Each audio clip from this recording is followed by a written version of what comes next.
अस्सलाम वालेकुम नाज़रीन मोहतरम, मैं उमर फारूक हूँ और आप मेरा फेसबुक और यूट्यूब चैनल उमर स्पीक्स देख रहे हैं। नाज़रीन मोहतरम, दो बड़ी खबरें। पहली खबर के जनाब जनरल फैज़ हमीद गुल की गिरफ्तारी, जबकि दूसरी बड़ी खबर सदर आरिफ अलवी का इस्तीफ़ा, प्रेसिडेंट पाकिस्तान का इस्तीफ़ा।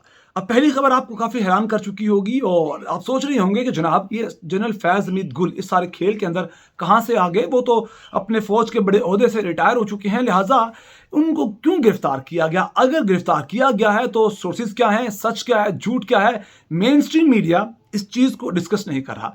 जनाब ये खबर आई कहाँ से है। ये सीनियर सहाफ़ी नदीम मलिक ने अपने प्रोग्राम के दौरान ये खबर ब्रेक की। नदीम मलिक जो कि समा में काम कर चुके हैं, समा के सदर भी रह चुके हैं, लिहाजा इंतहाई बाखबर सहाफ़ी हैं और उन्होंने अपने प्रोग्राम के दौरान बाकायदा तौर पर इस चीज़ को डिस्कस किया और बताया कि फ़ौज के अंदर बैक एंड पे एक तहकीक चल रही है, इन्वेस्टिगेशन चल रही है बड़े पैमाने पे, और उस दौरान 18 से 20 लोग अंडर इन्वेस्टिगेशन है, आर्मी ऑफिसर्स। और इस दौरान फिर उमर चीमा ने भी एक खबर ब्रेक की चंद दिन पहले कि एक हाजिर सर्विस कर्नल थे जो बैरून मुल्क जाना चाहते थे, लेकिन उन्हें रोक लिया गया। उनका ताल्लुक भी जनरल फैज़ हमीद के साथ जोड़ा गया।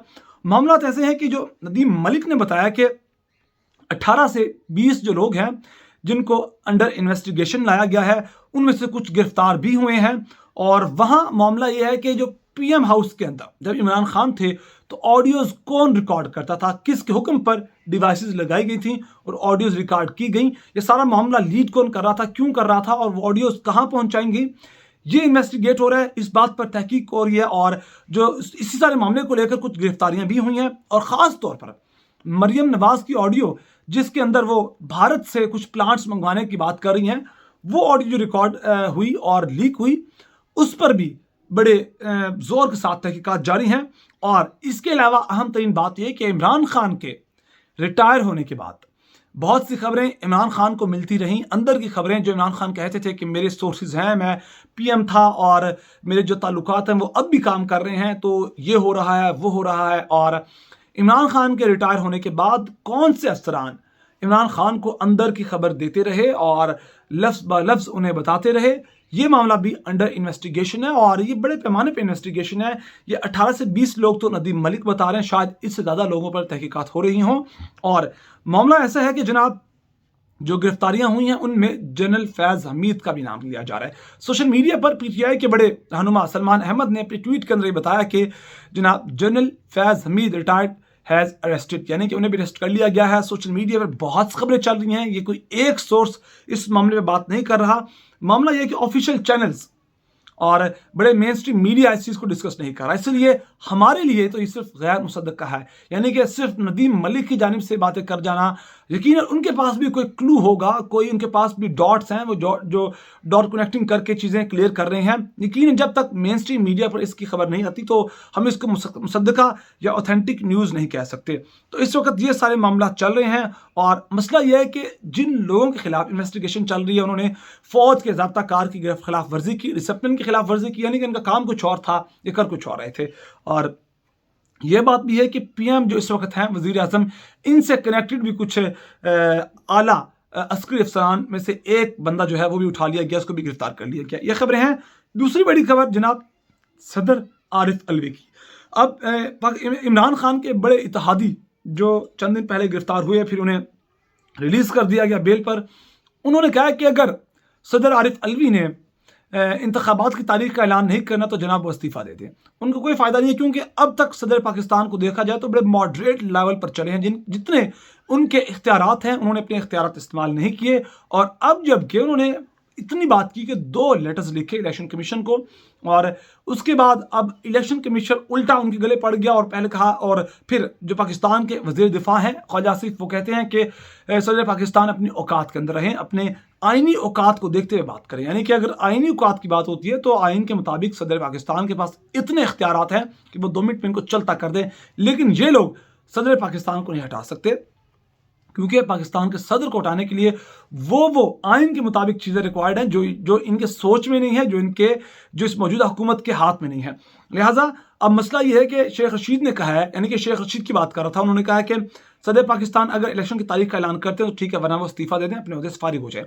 और सदर पाकिस्तान ने पहला खत लिखा इलेक्शन कमीशन को और कहा कि जनाब आप पाकिस्तान के अंदर जो पंजाब का सूबा है वहाँ इलेक्शन की तारीख का ऐलान करें, और पहले खत का कोई जवाब नहीं दिया गया। दूसरा खत लिखा, दूसरे खत में सदर पाकिस्तान ने कहा कि आपने बहुत, इलेक्शन कमीशन ने मायूसी का इजहार किया है, मायूसी दिखाई है हमें और बहुत बेहिसी का इजहार किया है, हमें कोई जवाब नहीं दिया, लिहाजा आप इलेक्शन की तारीख का ऐलान करें या फिर आप कंसल्टेशन के लिए माने सदर में आए, बात करें, हम गवर्नर को भी बुलाते हैं, मुशावरत करें, वरना सदर पाकिस्तान 3 दिन के अंदर अपनी जो पंजाब के अंदर इंतखाबात जो हैं उनकी तारीख का ऐलान कर देंगे। और ये आइन है 57, उन्होंने इस लेटर के अंदर 57 आइन का हवाला भी दिया, आर्टिकल 57 की शिक ए का भी हवाला दिया।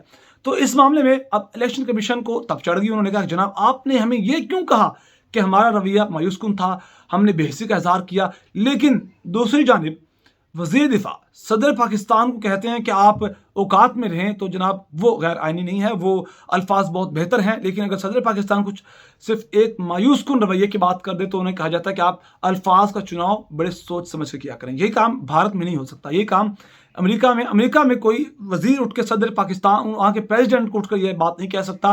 किसी भी जमहूरी मुल्क में किसी की जुर्रत इतनी नहीं है कि उस तरह की बात करे। लेकिन पाकिस्तान जहाँ आइन कानून की कोई नाम की कोई चीज़ नहीं है, वहाँ अब जो वज़ीर दिफा हैं पाकिस्तान के, वो फौज के एक तरह के बॉस होते हैं, आर्मी चीफ के बॉस होते हैं। ये आइन के मुताबिक है, सच में ऐसा कुछ नहीं है।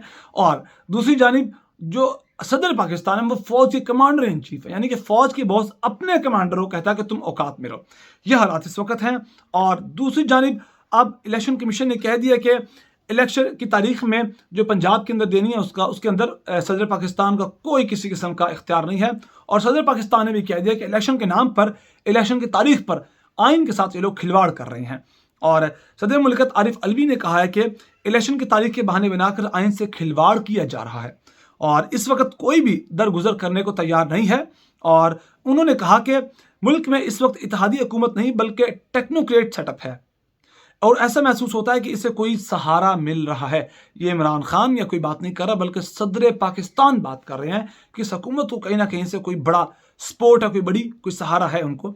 और एक सवाल के जवाब में आरिफ अलवी ने कहा कि जनरल बाजवा की तौसीक के मामले पर इमरान खान से मुझसे सवाल ना करें, क्योंकि वज़ीर आज़म तब इमरान खान थे। इमरान खान के मखतूत पर आर्मी चीफ से कोई बात नहीं हुई। सदर मुल्कत ने कहा कि इमरान खान ने आसिफ अली जरदारी से मुतल्लिक इल्ज़ामात का मुझसे तज़किरा नहीं किया, यानी कि इससे मुतल्लिक उनसे भी सवाल किए गए। और जब इमरान खान की गिरफ्तारी की बात की गई तो सदर पाकिस्तान ने कहा कि पाकिस्तान का हालात बहुत ज़्यादा ख़राब होंगे, जबकि आरिफ अलवी का ये भी कहना था कि इलेक्शन में ताख़ीर के मामले में गवर्नर के खिलाफ कार्रवाई नहीं कर सकता, यानी कि गवर्नर के खिलाफ सदर कार्रवाई नहीं कर सकते, लेकिन वो तारीख का ऐलान कर सकते हैं। और इलेक्शन कमीशन पहले कह चुका है कि सदर का कोई इख्तियार नहीं है। या फिर इलेक्शन कमीशन बिल्कुल ठीक कह रहा है या फिर आइन ठीक कह रहा है, इन दोनों में से कोई एक गलत हो सकता है और आइन पाकिस्तान का भी गलत नहीं हो सकता। ये सारे मामला थे जो आपके सामने शेयर किए। सारे मामले में आपकी अपनी क्या राय नीचे कमेंट सेक्शन में अपनी दीजिएगा। अपना बहुत सारा ख्याल रखेगा, हमें दुआ में याद रखेगा। अल्लाह निगहबान।